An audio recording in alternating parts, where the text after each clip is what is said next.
Today we are covering the emotional drivers behind snoring. We all know someone, or maybe we are the someone, who creates quite the sleep time symphony. Snoring is interesting. Some people do it, some people don't.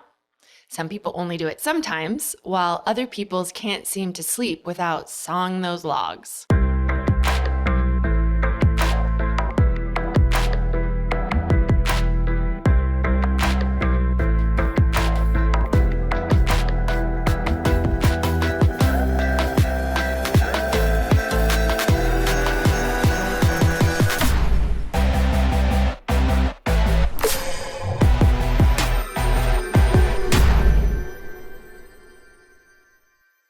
Welcome back to the Mind Change Podcast. I'm your host, Heather McKean. Please take a moment to like, subscribe, download, and comment. It really helps us to continue to create all this great content for you, and it helps us know what kind of topics you are most interested in hearing about. From a medical perspective, contributing factors to snoring are all over the place. Obesity, although we all know thin people who snore and heavier people who do not. Age. Yeah, I have heard little ones who are deafening when they sleep. Sleeping positions. But again, this is highly individual. There are back sleepers who don't snore. There are side sleepers who do snore. There's all sorts of things. They blame anatomy, sometimes like a deviated septum or enlarged adenoids or nasal polyps. But again, there are always exceptions to those things. So whenever we can find exceptions, we know it isn't direct cause and effect. So what if snoring is trying to tell us something different? Quite loudly, in fact. I love the way that Johns Hopkins puts it. It says, snoring is the sound of obstructed breathing. And whenever we're talking about breath and breathing, we are also talking about the give and take that we have energetically with the world around us. When someone snores, they are likely dealing with a passive-aggressive disorder. Now, before you come at me with that, let's talk a little bit more about that. The Mayo Clinic defines passive-aggressive as a pattern of indirectly expressing negative feelings instead of openly addressing them. So there's a disconnect between what a person who exhibits passive-aggressive behavior says and what he or she does. And this usually brings to mind some sort of actions of the extreme passive-aggressive individual who never seems to take responsibility or who lashes out with sarcasm, or someone who gives those backhanded compliments, or people who seek to sabotage the people who've wronged them. But more frequently, it shows up in its more subtle form, like not really saying what they feel in the moment. Going along with or even seeming to enthusiastically support something that you don't agree with at all. You may feel unable or unwilling to stand up for yourself, but also resent others' supposed lack of respect and perceived need to be in control. So there's often a idea of being one way in public, but being very different at home behind closed doors. And again, when we say passive-aggressive behavior, it's often seen in a negative light. But if we really think about what that means and where it's coming from, it's just someone who doesn't feel safe enough to be fully, authentically themselves in all sorts of company and in all sorts of situations. So the way that they do communicate is sometimes this very passive. It could be someone being very passive all the time. They're always just, agree, okay, yep. And you don't really see the aggressive side of it, because the aggressive side of it is what they do to themselves. Or we all know the people who we call traditionally passive aggressive, who seem like take offense to everything that's said. They burst out in anger, or they're bitingly sarcastic. And that's just a small portion of the passive aggressive types of disorders. But all of this is driven by a subconscious rebellion against past experiences, where you felt controlled, criticized, or demoralized. If you snore, you may want to explore the possibility that you're holding on to old ideas, attitudes, or past hurts. What part of this life are you having a hard time breathing in? What are you tired of?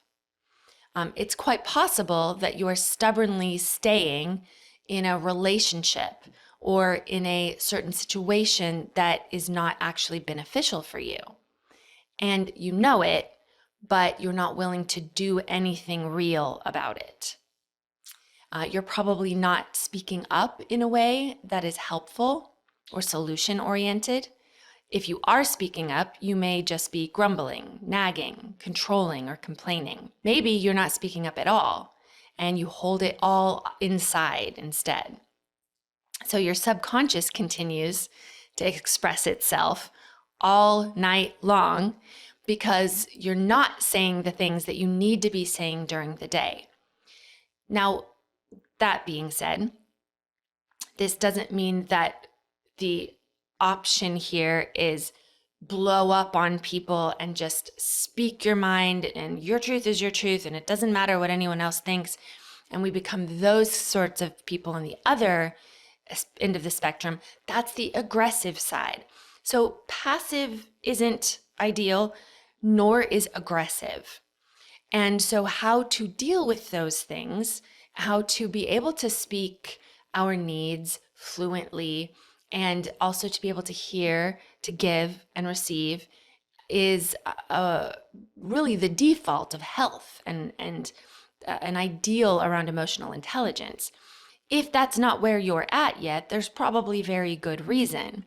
And so rather than behavior modify, we suggest going into some of these original drivers or programs or childhood experiences that may have set you into a passive aggressive way of dealing with life. So another driver is you may feel trapped either in a relationship or work environment. You may feel trapped with your spouse or friendship or various different things. But it's a lot of times of feeling trapped in some area of your life. You may feel that your needs and the requests you make during the day are not being heard. So your subconscious mind makes sure that they are heard loudly all night long. Sometimes it's a subconscious warning alarm that's being sent out to others that you don't want to be bothered and that their presence isn't allowing you to feel free enough to relax, rest, breathe deeply. You may keep people at a distance and have kind of like a hermit-like tendency, even when you're surrounded by other people, because you seal your deepest parts off, believing that you need to handle everything all by yourself. Or in your history, in your past, when you do speak up, you speak up in such a biting way, or you've caused so much dissension in the way that you speak up that you've learned to hold it all back in, when rather there's a way to learn how to speak and to feel in a way that invites relationships in rather than puts people out. But you're stuck in one of those extremes. Snoring is also common in people who've experienced trauma at night or while they were sleeping. So now the body is trying to produce an alarm system for any possible danger that might come at night. Another possible driver is a broken heart that you have not fully grieved. You repress the memories and the feelings during the waking hours, but at night, your nasal passages swell and represent the crying and the grieving that still needs to happen in your body so that you can move on. You may have disconnected from your dreams or passions, and you've settled for breathing shallowly of what life has to offer. You fear being extremely successful because you've experienced success or leadership roles as things that bring more vulnerability and criticism, and possibly even verbal attacks and pressure. So if this is the way that you've experienced people, and you maybe even have been one of those people who spoke to someone like this in a leadership role, So you may be reinforcing that this is what happens in people who are in authority or leadership roles because it's you. You're one of the people who tends to criticize, verbally attack, or pressure. And again, this keeps you in this negative feedback loop because you may have had dreams, or you may have talents, or you may have things that could easily put you in these positions of leadership or authority or promotion. But because you've linked with them that equals criticism or attack or extra pressure, and sometimes partially because you've participated in that, then you tend to hang back and disconnect oftentimes from the things that might bring you the most joy or the most passion. Something may have happened where you were involved in a project or in a community or a group of some sort in which you feel like you really gave your whole self. You showed up, you gave it all, but you ended up getting hurt and disappointed. And in some cases, what was happening in that whole thing was that you were just replaying an old paradigm from your childhood of giving others too much authority, too much power in your life, and then blaming them when it all goes awry. That's all today for the emotional drivers behind snoring.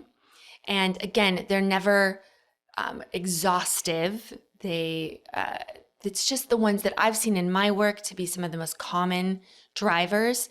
But that also doesn't mean that every single driver needs to fit with your life. And as we've seen, sometimes there's very opposite extremes of ways that it can show up in somebody's life. My suggestion would be just thinking about this, hearing this. Did any of this stuff spark your curiosity? Did it trigger anything like, connections? That's where the real work is. But again, thank you for joining us, and I look forward to seeing you every other week as we dive into this fascinating topic. Please make sure to keep leaving those 5-star reviews. Please comment on a disease, symptom, or ailment you would like to hear covered. And for those of you who are ready to heal now, we have our transformational mind change retreats. These are life-changing opportunities to come and join us on a private island off the coast of Belize and get the personalized, intense help you need. For more information, just check out our website at mindchange.com and look for our retreats.